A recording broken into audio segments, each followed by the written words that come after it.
Hey guys, I'm the 50s Kid. In a previous video on my E46, I installed these aftermarket clear marker lights, and obviously they, it kind of looks pretty bad with the original headlights are, faded and stuff, and it doesn't really look that good. And so I guess I'm gonna do yet another headlight polishing video here on YouTube. So several of you said you wanted to see it, so I'm just gonna do it. It's pretty simple, really easy to do. They sell these like $15 to $20 headlight polishing kits. It's basically all you need. I'll show you in just a second. You just need that. You need some tape, maybe some like paper or plastic to kind of prevent splatter when you're polishing the headlights. Not super critical because you could just wipe that off, but if you have that, that's a good thing to have. So all you need is a drill in that kit, and you can do this. Anybody can do this. It's easy. It's not going to ruin your headlights or anything. It's just going to polish them up. So I'm going to show you how to do it. Let's get started. So this is the basic stuff you need when doing this job, guys. You just need your drill. Hopefully everybody has one of these, and get some automotive tape if you can, or just get the blue painter's tape. That's easier for you to get, but you just want to use that to mask off the surrounding trim so that when you're sanding you don't eat into the paint and stuff. The paper or plastic is optional. I'm just gonna tape off a small area or paper off a small area around here for the final polishing step, because polishing compounds tend to splatter and stuff. So it's just kind of, helps with the cleanup, but you don't absolutely have to do it. You can use just a garbage bag or just anything, just tape it, just tape the plastic, cut it apart and tape it around. That's just, if you want to do that, but you don't absolutely have to. You can just wipe off the splatter if you want to. And then you just need this kit. This is, they sell, a lot of different companies sell them. I'm sure Meguiar's. This is a 3M one. I've already used it once before. All it is just like a 3-inch version of a little, it's got a sanding attachment for your drill. You stick, it comes with a little sandpapers. I think this one goes from like 500 to 800, and then there's a 3000, and then you hit it with the polishing compounds. Same basic thing you would do if you were polishing up a car, really. Well, without the sanding paper, of course, but it's just, it's the same polishes, basically, that you would use on your car. You can use them on your headlights, it doesn't matter. So on every other car, you would have to tape up all around the headlight and stuff, but on this car, we can pop the hood, just get that out of the way. I guess I'm still gonna tape off around here, but at least, there's no chance of accidentally hitting into the paint on the hood. You can just get it up out of the way. And then also we can very easily remove the side light right here so that, I don't have to tape real carefully around there. It's just not gonna be there. So I'm gonna get that out. That's just a Phillips screwdriver. See, we'll get that out of there. I'm going to carefully tape off the piece of trim. It's a really odd shape, so I make use of a plastic prying tool to work the tape inside the crack. It's a good idea to use 2 layers of tape just in case you accidentally bump it with the sandpaper, because it'll take a bite really fast and you don't want to damage the trim. The kit comes with this soft Velcro attachment that you just chuck into your drill. It also comes with a bunch of color-coded sanding discs. It's got 500 grit discs, some 800 grit discs, and one 3000 grit Trizact disc. Trizact is just a 3M brand name for a foam-backed sanding pad, and they give you a polishing pad as well. Everything is Velcro backed and it all fits on that attachment. They also give you rubbing compound and some wax compound. The thing is, this is an old kit and I've used it before, and these are all dried up. But I happen to have bottles of polishing compounds, so I'm just going to use that. But obviously you would be using a brand new kit. I bought my car out in Bakersfield 3 years ago, which is basically a desert with high winds, and it looked like it had just been to Burning Man. The engine was covered with dust and the windshield is still heavily pitted to this day. And so are these headlights. When I first used this kit, I found that the 500 grit was not fast enough at removing all the pitting, and I would have had to go at it for a long time. So I grabbed some 320 grit to speed up the process. You should examine your lights, and if they've never been done and they're heavily pitted, add some 320 grit discs to this kit. You can buy those on Amazon. When you're sanding, you don't want to stay in one spot for too long, otherwise you'll burn it. You can move the sanding disc up and down, but it's a little easier to go side to side, and if you get the bottom edge first.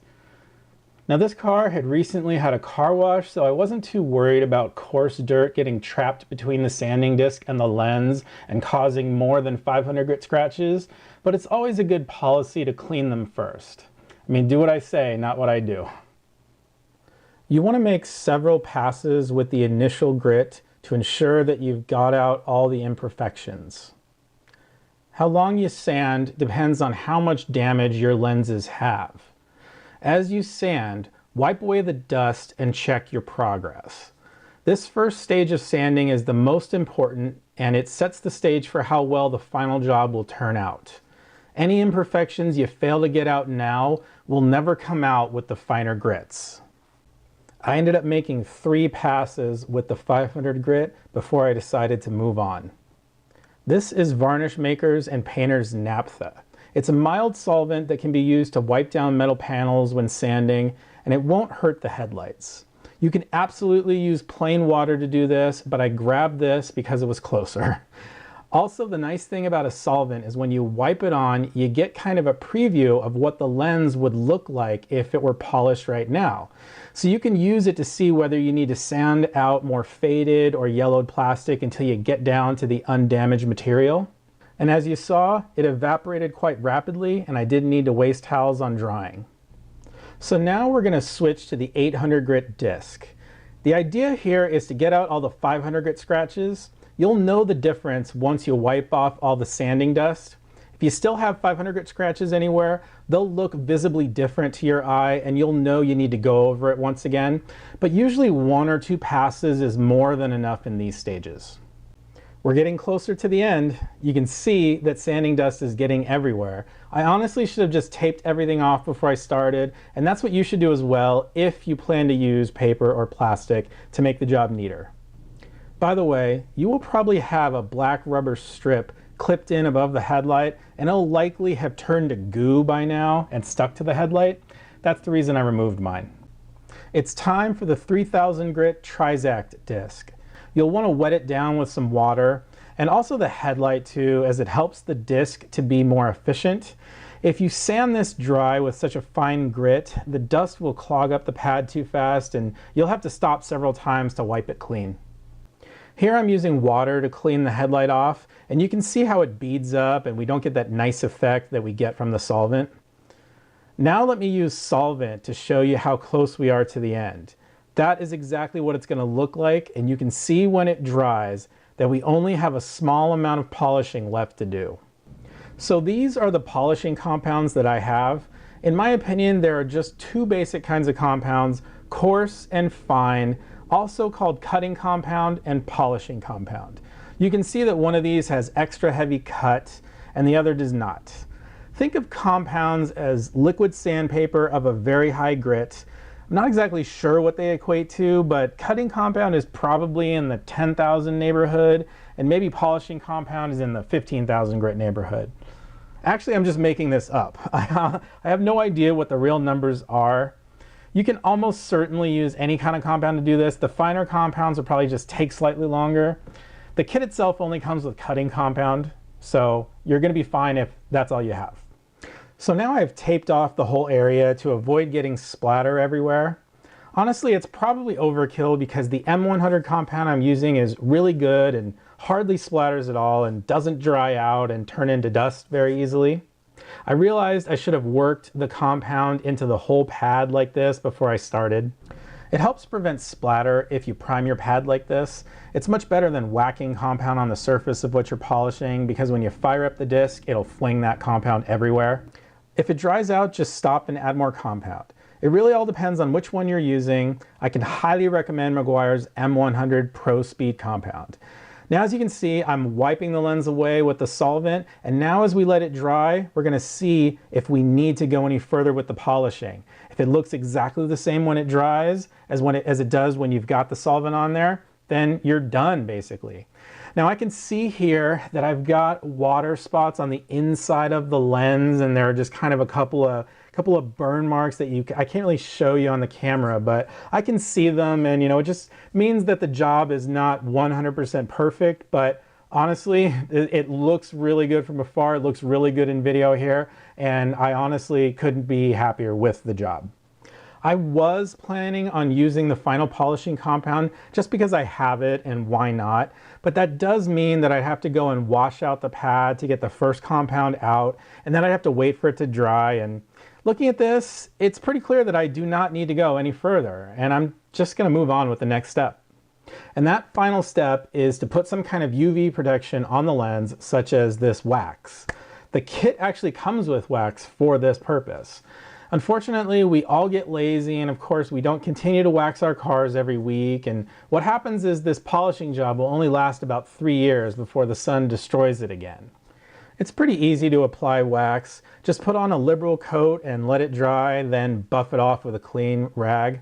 I'm actually not doing a very good job of demonstrating this. You can put on a heavier coat than I am right here. Wax on, wax off, Daniel-san. One thing you can do that is better than wax is to get some automotive clear coat in a rattle can and spray that on the headlight once you have it all wiped off very well with the solvent. Make sure you get one that is designed for plastic. This will give you the ultimate protection from UV. How long? Having not done it myself, I can't say, but certainly longer than 3 years. One thing to be aware of is that no paint job is immune to dust contamination, so be aware that it'll be difficult to get a perfect paint job. So check it out, guys. Here is the before shot on the other side, and here is the after shot. It's looking really good now. It matches the brand new turn signal light. Now I've just got to do the other side. And here's the final shot, guys. It came out really good, if I do say so myself. So I remembered that you could get the headlights looking pretty good when you clean them up this way, but I didn't think I would get them to look perfect. And these are not indeed perfect. I can see sort of burn marks on the inside, just from the light shining. I can see the water spots on the inside. It's just, you're never going to get it looking absolutely perfect, but it's really good. It's better than nothing. But because I didn't expect to actually even do this video and clean them up this way, I already went ahead and purchased new lenses. So I was always planning on installing these in a future video, but I just decided to do this just to see how good we can get it. But you know what? We'll install these anyway. So stay tuned for that next video. So that's it, guys. Really pretty easy to do. Don't be afraid of it. Anyone can do it. You're not going to hurt anything. If you liked the video, give me a thumbs up. Subscribe if you want to see more. I'm the 50s Kid. Thanks a lot for watching.